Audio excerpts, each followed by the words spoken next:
संभल में एक चौंकाने वाला मामला सामने आया है, जबकि संभल के बहजोई कोतवाली क्षेत्र के बहजोई कस्बा में 2 सप्ताह पूर्व में एक अज्ञात व्यक्ति का शव मिला था। वहीं सूचना पर पुलिस पहुंची और पुलिस उसकी जांच पड़ताल करने में जुटी थी। वहीं जब पुलिस के द्वारा उसकी जो जगह जगह उसकी शनाख्त कराई तो उसके परिवार के लोग आए और उसने अपने भाई सुशील के नाम से उसकी पहचान की।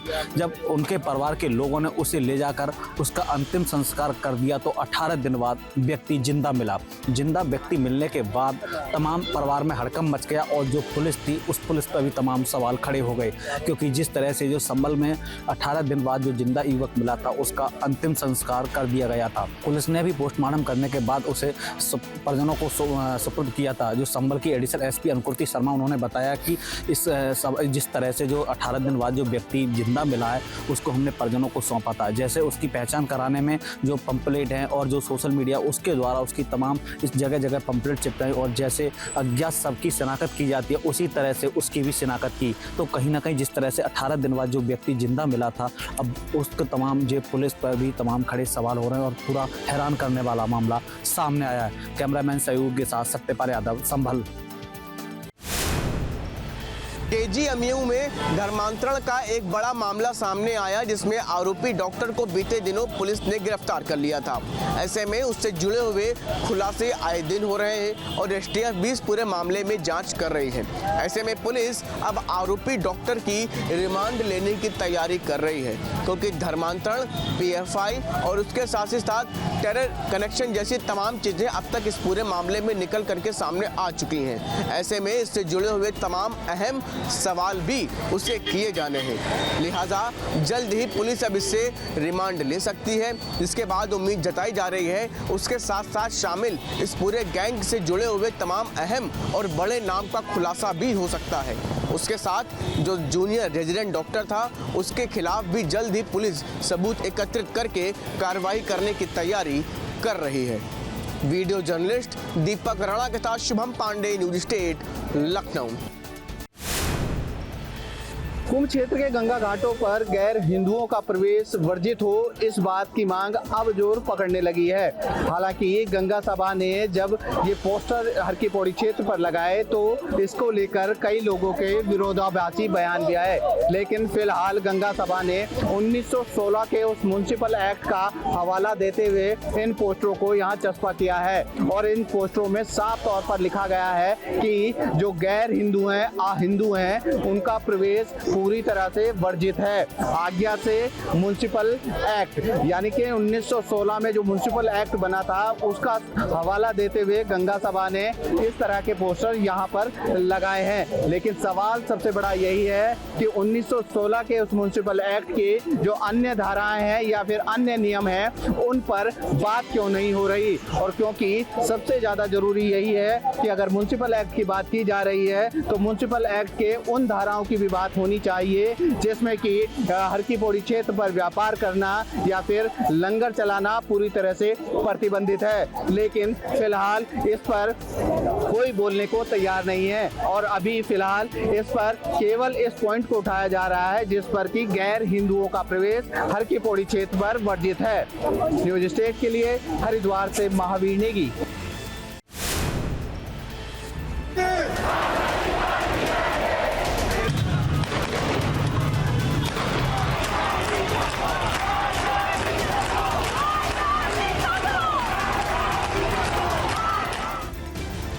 ईरान में सरकार विरोधी प्रदर्शनों और भू राजनीतिक तनाव के बीच हालात लगातार बिगड़ते जा रहे हैं।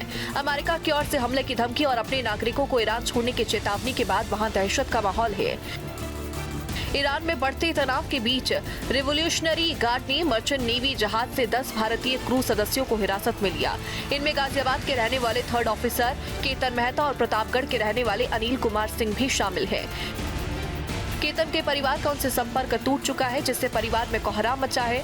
भावुक परिजनों ने प्रधानमंत्री नरेंद्र मोदी से गुहार लगाते हुए अपने बेटे की सुरक्षित वतन वापसी की अपील की है। लास्ट हमारी बात करी हुई है 30-31 दिसंबर को। अच्छा, उससे पहले ठीक ठाक था ये, क्योंकि ज़्यादा तो नहीं, लेकिन महीने में एक आध बार बात हो जाती थी। 6-7 जनवरी को किसी लेडी का कि भाई आपका बेटा अरेस्ट हो गया। हमने कहा आपको कैसे पता लगा? कहता है बस मुझे पता लगा, आप कंपनी में पूछ लो, कंपनी वाले आपको सब बता देंगे। जब हमें ये पता चला कि अरेस्ट हो चुका है, हमने जब कांटेक्ट किया एजेंट से पता लगा, कंपनी में फ़ोन किया, कंपनी वालों ने कोई रिस्पॉन्स नहीं दिया। मेरे बेटे की बात मेरे साथ दिसंबर 31 को हुई थी बस, उसके बाद मेरी कोई बात नहीं हुई है। क्या बोलते थे आपको? वो मेरा बेटा यही कहता था कि मम्मी मेरी बस 6 महीने पूरे हो गए। सरकार से क्या उम्मीद है? सरकार से ये उम्मीद है कि मेरे बच्चे को जल्दी भेज दे मेरे पास, बस मोदी से भी हाथ जोड़ के प्रार्थना करती मेरे बच्चे को भेज दे सही सलामत से बस। वहीं प्रतापगढ़ के रहने वाले merchant navy ship officer Anil Singh को ईरान सरकार ने जेल भेज दिया। पत्नी गायत्री सिंह ने पति को छुड़ाने के लिए पीएम मोदी और विदेश मंत्रालय से गुहार लगाई है। अपने गवर्नमेंट प्रधानमंत्री मोदी जी से और विदेश मंत्री एस जयशंकर सिंह से मेरा विनम्र निवेदन है कि हम लोगों की सुनवाई की जाए और हमारे हस्बैंड जो जेल में है, चीफ अफसर 12 लोगों के साथ 6 लोग जो अनबोर्ड शिप में हैं, सबको प्लीज छुड़ाया जाए। दरअसल इन भारतीयों समेत कुल 18 लोगों को दुबई जा रहे एक केमिकल ऑयल टैंकर शिप से 8 दिसंबर 2026 को पकड़ा गया था। ईरान पुलिस ने सभी पर डीजल तस्करी का आरोप लगाया। ईरानी सैनिकों ने केमिकल ऑयल टैंक जब्त किया। 16 भारतीय समेत 18 अधिकारियों को हिरासत में लिया। 10 भारतीय जेल में, 6 अब भी शिप पर बंधक हैं। प्रतापगढ़ के अनिल कुमार सिंह भी जेल में हैं। परिवार ने पीएम और विदेश मंत्रालय से मदद मांगी है। गाजियाबाद के केतन मेहता भी उसी में फंसे हैं। ईरान में हिरासत में लिए गए भारतीय मर्चेंट नेवी क्रू में शामिल केतन मेहता और अनिल कुमार सिंह सहित कुल 18 लोगों की सुरक्षा और वतन वापसी को लेकर परिवार और सरकार लगातार चिंता में है। परिजनों ने प्रधानमंत्री नरेंद्र मोदी और विदेश मंत्रालय से अपने बच्चों और पतियों के सुरक्षित वापसी के लिए गुहार लगाई है। Team news team. महाराष्ट्र के महानगर पालिका के चुनाव में बीजेपी ने परचम लहरा दिया है और 29 जो महानगर पालिका के चुनाव थे उनमें से तकरीबन 26 महानगर पालिका के ऊपर बीजेपी का झंडा लहराएगा।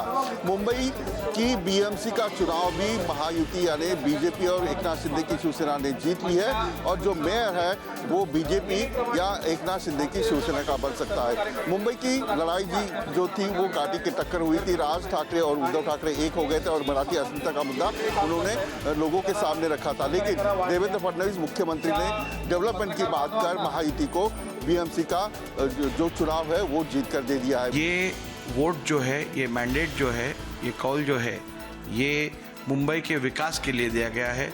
जिस प्रकार से अभूतपूर्व विकास मुंबई में भारतीय जनता पार्टी गठबंधन ने किया है, हमने यहाँ पे भले मेट्रो नेटवर्क हो, मेट्रो रेल नेटवर्क हो, कोस्टल रोड हो, उसी के साथ ट्रांस हार्बर लिंक हो, ऐसे महत्वपूर्ण प्रोजेक्ट्स मुंबई करों के लिए अर्पित करके मुंबई करों का विश्वास जीता है और ये मैंडेट मुंबई करों का मुंबई के विकास के लिए उन्होंने दर्शाया है। कामिश के साथ विलास अठौड़े, मुंबई। नए राष्ट्रीय अध्यक्ष के चुनाव के लिए बीजेपी ने अधिसूचना जारी कर दी है और चुनाव की तारीखों का ऐलान कर दिया है। सबसे पहले चुनाव की तारीखों के बारे में बात कर लेते हैं। आप देखेंगे जो अधिसूचना जारी की गई है बीजेपी केंद्रीय कार्यालय में, उसमें साफ साफ है कि जो निर्वाचक मंडल की सूची भी साथ ही जारी कर दी गई है। उसमें 19 तारीख को नामांकन की तिथि तय किया गया है। नामांकन की जो प्रक्रिया होगी वो अपराह्न 2 बजे से 4 बजे तक होगी। फिर नामांकन पत्रों की जाँच 4 बजे से 5 बजे तक होगी। नामांकन वापस लेने के लिए भी समय तय कर दिया गया है, वो 5 से 6 बजे तक रखा गया है और 20 तारीख को ऐलान किया जाएगा इन्हें। और मतदान के लिए जो तिथि है वो 20 तारीख है, 11:30 से लेकर 1:30 तक आधिकारिक घोषणा। हालांकि जो अभी तक बीजेपी के कार्यकारी अध्यक्ष हैं, जेपी नड्डा राष्ट्रीय अध्यक्ष हैं, लेकिन नितिन नवीन को कार्यकारी अध्यक्ष बनाया गया है और चुनाव की प्रक्रिया चल रही थी, कई तरह की अटकलें लगाई जा रही थी, तो सभी अटकलों पर बीजेपी ने आज विराम लगा दिया है, अधिसूचना जारी कर दी है। 20 तारीख को बीजेपी को पूर्णकालिक राष्ट्रीय अध्यक्ष मिल जाएगा और इसी बात की संभावना है कि मौजूदा कार्यकारी अध्यक्ष नितिन नवीन ही अगले राष्ट्रीय पूर्णकालिक अध्यक्ष होंगे। अगर नामांकन 1 ही होगा तो निर्विरोध, अगर नामांकन 2 हो गया तो अगर चुनाव की नौबत आ गई तो फिर मतदान। उसके लिए पहले ही अपने निर्वाचक मंडल के नामों की घोषणा भी बीजेपी ने कर दी है, जिसमें 5708 नाम है। यानी बीजेपी के निर्वाचक मंडल में इतने लोग मतदाता हैं और मतदाता सूची पर आप देखें तो 1 नंबर पर नाम नरेंद्र मोदी का है, दूसरे नंबर पर नाम मौजूदा राष्ट्रीय अध्यक्ष जेपी नड्डा का है, उसके बाद राजनाथ सिंह, सिंह, अमित शाह, नितिन गडकरी, निर्मला सीतारमण, पीयूष गोयल, तमाम केंद्रीय मंत्री और इसी तरीके से सभी प्रदेशों के अध्यक्ष, मुख्यमंत्री और तमाम बीजेपी के जो वरिष्ठ कार्यकर्ता हैं उनके इसमें नाम है। काफ़ी दिनों से लेकर के चर्चाएं चल रही थी, अटकलें लगाई जा रही थी कि आखिर बीजेपी का कौन अध्यक्ष होगा। नितिन नवीन जब कार्यकारी अध्यक्ष हुए तो समय स्थिति साफ हो गई थी। अब महज 20 तारीख का इंतजार है, बीजेपी को पूर्णकालिक राष्ट्रीय अध्यक्ष मिल जाएगा। सहयोगी अजय सिंह के साथ विकास चंद्र, न्यूज स्टेट, उत्तर प्रदेश, उत्तराखंड। उत्तर प्रदेश के शहर आगरा में भोले बाबा ग्रुप्स पर आयकर विभाग की छापेमार कार्रवाई 24 घंटे से चल रही है। बताया जा रहा है कि करोड़ों रुपए का हेरफेर भोले बाबा ग्रुप्स में किया गया है।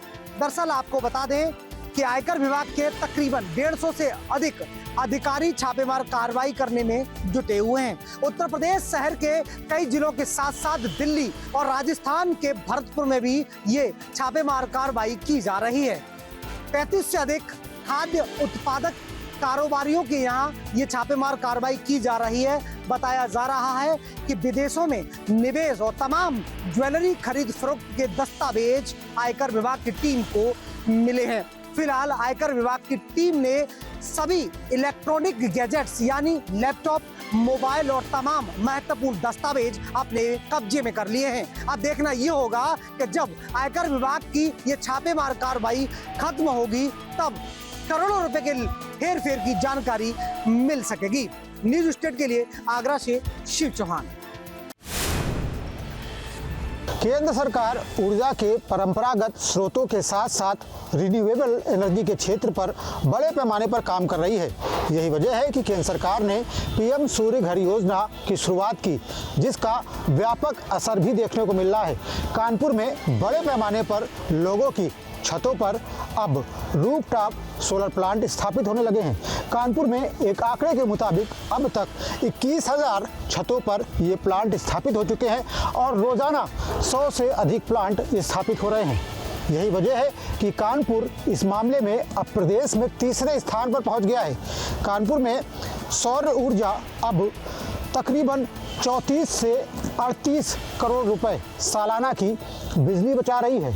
ये उत्पादन 64 मेगावाट तक पहुंच गया है, जिसको और अधिक बढ़ाने के लिए जिला प्रशासन तेजी से काम कर रहा है। सोर्सेज ऑफ एनर्जी है उनके स्थान पर जो रिन्यूएबल है अर्थात सोलर जो है इसमें बहुत ही इंपॉर्टेंट है। और इसमें कानपुर में भी काफ़ी हम लोगों ने प्रयास किया, हमारी पूरी टीम ने प्रयास किया, हमारे सभी वेंडर्स ने, अधिकारियों ने। तो इसके क्रम में हम लोगों ने जो पिछले कुछ समय में प्रयास किए हैं, साल डेढ़ साल में, उसके फलस्वरूप काफ़ी प्रगति हुई है और हम लगभग 100 कनेक्शन पर डे की गति से कानपुर में लगवा पा रहे हैं जो सोलर में है। और उससे सब्सिडी का भी फ़ायदा पब्लिक को बहुत है। और उसके अलावा भी जो इसका सबसे बड़ी बात यह है कि जो ग्रिड पर जो लोड है वो भी बैलेंस हो जाता है। पब्लिक को जो ज़्यादा गर्मी के समय में ज़्यादा बिजली बनती है उसका लाभ फिर उन्हें जाड़े में भी मिल सकता है। Video Mutasib Shah Shyam Tiwari, news state Kanpur. EPFO को लेकर देश भर में कई घोषणाओं का ऐलान जो है वो किया गया है और साथ में इनकी तैयारियां भी आखिरी चरण में चल रही हैं। श्रम मंत्री मनसुख मांडविया की तरफ से भी ये कहा गया है कि सभी ईपीएफओ सेंटर्स को टेक्नोलॉजी बेस बनाया जाएगा, मॉडर्न बेस बनाया जाएगा, स्टेट ऑफ द आर्ट बनाया जाएगा, ताकि कोई भी व्यक्ति किसी भी कार्यालय से, किसी भी सेंटर से जो अपनी समस्या है वहाँ पर पहुँच सकता है, वहाँ पर उसका समाधान भी किया जाएगा। और उन सभी जगहों को, सभी ईपीएफओ सेंटरों को इस तरीके से बनाया जाएगा ताकि अगर कोई व्यक्ति अपने इलाके से दूसरे इलाके में भी जाता है तो उसको किसी भी तरीके की कोई समस्या का सामना ना करना पड़े। देश के 8 करोड़ लोग ईपीएफओ के सोशल सिक्योरिटी के कवरेज में हैं। इस देश में सोशल सिक्योरिटी 94 करोड़ लोगों को आज उपलब्ध हो रही है। दुनिया में सबसे ज्यादा सोशल सिक्योरिटी 107 करोड़ लोगों को देने वाला देश चाइना के बाद 94 करोड़ लोगों को सोशल सिक्योरिटी देने वाला दुनिया का दूसरे क्रम का देश बना है। वीडियो जर्नलिस्ट जयराम यादव के साथ हरीश झा, न्यूज स्टेट, उत्तर प्रदेश, उत्तराखंड। आपकी सांस जहरीली है और प्रदूषण आपकी जिंदगी को बहुत जल्दी खत्म कर सकता है, खास तौर पर अगर आप दिल्ली एनसीआर के रहने वाले हैं, क्योंकि दिल्ली सरकार की तरफ से एक डाटा आया है जो डाटा बताता है कि 2024-25 में 9,211 लोगों की जान पर्मेनोलॉजी यानी श्वसन संबंधी बीमारियों की वजह से गई है, जिसके पीछे का अहम कारण है दिल्ली का एयर क्वालिटी इंडेक्स यानी दिल्ली में फैला हुआ वायु प्रदूषण। अगर कुल आंकड़े की बात करें तो एक साल में 1,39,000 लोगों की मौत हुई है, जिसमें 21,000 से ज्यादा हृदय रोग यानी कार्डियो अरेस्ट से पीड़ित है। और कार्डियो अरेस्ट यानी दिल की बीमारी के पीछे, हार्ट अटैक के पीछे भी बड़ा कारण पॉल्यूशन है। और सीधा 9,211 लोग तो ऐसे हैं जिन्हें पर्मेनोलॉजी यानी ट्यूबरकुलोसिस की बात करें, अस्थमा की बात करें, उन बीमारियों की बात करें जो नाक से शुरू होती है, फेफड़ों को खराब कर देती है और मौत का कारण बन जाती है। यानी आपकी सांस के अंदर जहर घुल रहा है, वो भी इन आंकड़ों के जरिए पता चलता है। खास बात ये भी है कि 2023, 24, 25 की बात करें तो लगातार मौत का आंकड़ा, और वो भी पर्मेनोलॉजी से होने वाली बीमारियों से मौत का आंकड़ा बढ़ रहा है। एक साल के अंदर 400 से ज्यादा ऐसे मरीजों की मौत के आंकड़े में इजाफा सामने आया है। यानी हर दिन राजधानी दिल्ली के अंदर 25 लोगों की मौत वायु प्रदूषण और उससे जुड़ी हुई बीमारियों की वजह से हो जाती है। कैमरा सहयोगी राकेश सिंह रावत के साथ राहुल डबास, दिल्ली। हम इस समय मौजूद हैं ग्रेटर नोएडा में, जहाँ डेल्टा के बाद अब अल्फा में भी दूषित पानी आ गया है। दूषित पानी पीने से कई लोग यानी कि परिवार अलग अलग दूषित पानी पीने से बीमार पड़ गए, जहाँ छात्र भी बीमार पड़ गए। लगातार स्वास्थ्य विभाग की टीम मौके पर पहुंची, प्राधिकरण की लगातार जांच पड़ताल और सैंपल लेकर जांच पड़ताल में जुट गई है। हमारे साथ आरडब्ल्यू अध्यक्ष हैं सुभाष, हम से जानते हैं किस तरीके से दूषित पानी आया सर, और कितने लोग लगभग बीमार हुए। आपने जैसा कि देखा होगा काफी समय से हमारे सेक्टर में जो समस्या है वो बनी हुई है, पानी गंदा घरों में जा रहा है सप्लाई में। तो उसमें अभी आई ब्लॉक में पहले जो कैंप लगाया था उसमें लगभग 70 मरीजे पाए गए थे हमारे में सेक्टर के अंदर ही बीमार, तो जिनमें पानी की ही सारी समस्या निकल के आई थी। अभी जैसे कुछ स्टूडेंट है, अभी कल रैंडमली वहाँ पे डॉक्टरों की टीम आई तो उसमें पूरे स्टूडेंट 4 बच्चे एक फ्लोर पर रहते, चारों ही बीमार थे। उनकी जब उनको देखा गया तो उनमें पाया गया कि वो भी पानी की समस्या थी।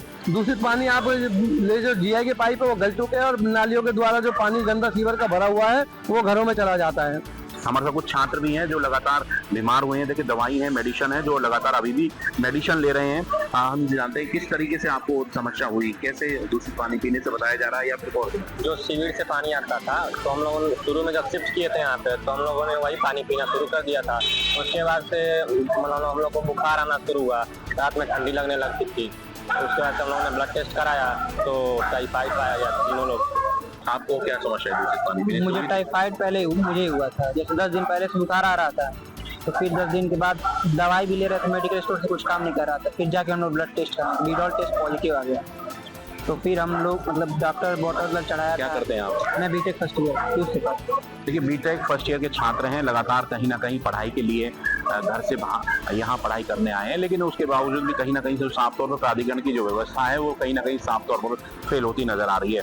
अब देखना होगा किस तरीके से दूषित पानी से यहाँ के लोगों को राहत मिलती है, क्योंकि बाहर का पानी भी यहाँ सप्लाई हो रहा है और जिसकी वजह से स्वच्छ पानी देने का प्रयास भी होता हुआ नजर आ रहा है। ग्रेटर नोएडा से तरुण भटाना, न्यूज़ स्टेट उत्तर प्रदेश।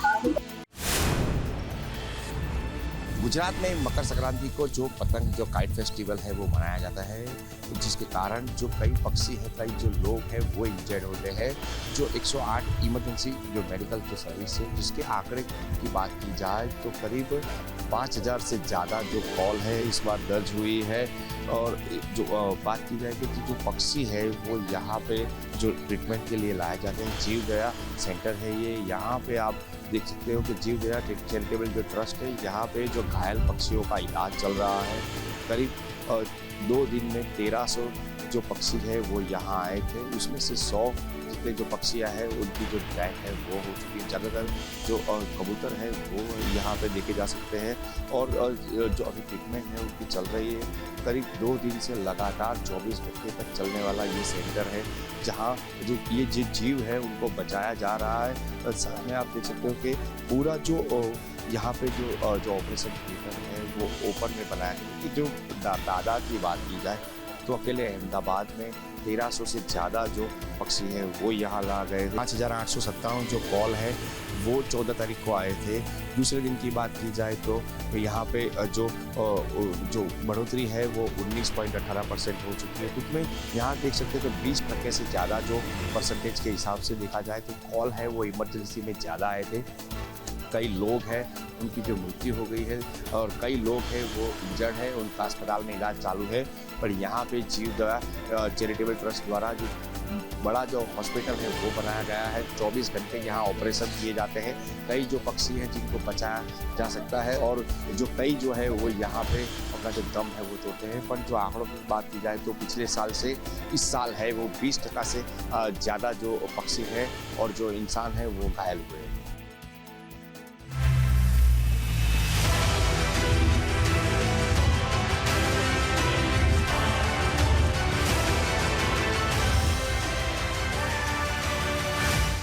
आपके मोबाइल पर तुरंत आएगी ब्रेकिंग न्यूज। स्क्रीन पर सबसे पहले दिखेगी बड़ी खबर। देश दुनिया की हर खबर एक जगह। अब आपके मोबाइल पर तुरंत फटाफट इंस्टॉल कीजिए न्यूज नेशन ऐप और रखिए खुद को अपडेट।